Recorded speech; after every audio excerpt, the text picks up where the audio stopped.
নমস্কাৰ বন্ধু বান্ধৱীসকল, আজি মই অন্য এটা ভিডিঅ' লৈ আহিছোঁ। এই ভিডিঅ'টো যদি আপোনালোকে ভাল পায় তেন্তে লাইক এটা কৰি দিব, লগতে মোৰ চেনেলটো ছাবস্ক্ৰাইব কৰি দিব যিসকলে ছাবস্ক্ৰাইব কৰা নাই। গতিকে ভিডিঅ'টো শেষলৈকে চাব, যদি ভাল লাগে লাইক এটা কৰি দিব। তেন্তে বলক ভিডিঅ'টো আৰম্ভ কৰোঁ। আজি হৈছে দেওবাৰ দিনটো বিশেষ কিবা নাখালে দেওবাৰে নালাগে, মোৰ কিন্তু তেনেকুৱা। গতিকে মই গাহৰি আনিবলৈ ক'লোঁ। গাহৰি মেইন, দেওবাৰ দিনা যদি গাহৰি খোৱা হয় তেতিয়াহে দেওবাৰ লাগে মোৰ। তাৰপিছতে আধা মই বইল কৰি মেলি আধা কাৰী বনাবৰ কাৰণে ৰাখি দিলোঁ। এতিয়া আধা লৈছোঁ মই চালাড বনাবৰ বাবে। গাহৰি চালাড বনাবৰ বাবে প্ৰথমে গাহৰিবোৰ বইল কৰি পুৰি ল'ব লাগিব। তাৰ কাৰণে মই কেইপিচমান লৈ মেলি পুৰি ল'লোঁ। পুৰি মেলি এয়া মই সৰু টুকুৰাকৈ কাটি লৈছোঁ। আপোনালোকে ডাঙৰকৈও ৰাখিব পাৰে, মই সৰু টুকুৰাকৈ কাটি লৈছোঁ। যোনে যেনেকুৱা ষ্টাইলত ভাল পায় এইটো নিজৰ কথা।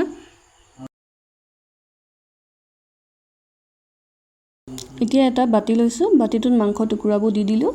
তাৰপিছতে এটা বিলাহী লৈছোঁ, বিলাহীটো ভালদৰে ধুই মেলি এতিয়া সৰু টুকুৰাকৈ কাটি লৈছোঁ।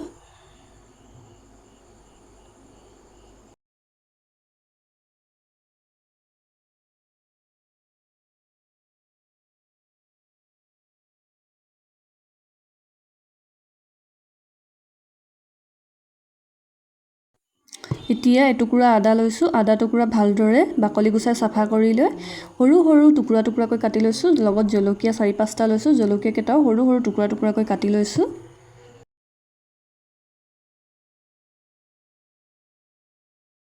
এতিয়া এটা পিঁয়াজ লৈছোঁ, পিঁয়াজটো সৰু টুকুৰাকৈ কাটি লৈছোঁ। কাটি লৈ মেলি এতিয়া মই বিলাহী কেইটুকুৰা, আদা কেইটুকুৰা, পিঁয়াজ, জলকীয়া সকলোবোৰ মাংসখিনিত দি দিছোঁ।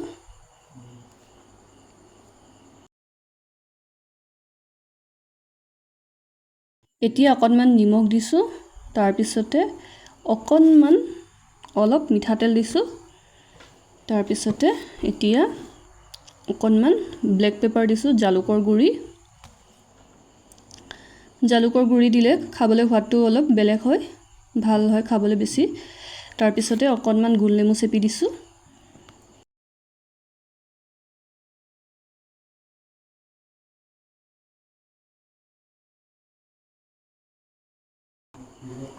এতিয়া ভালদৰে এইবিলাক মিক্স কৰি লৈছোঁ, সকলোবোৰ ভালদৰে মিক্স কৰি লৈছোঁ।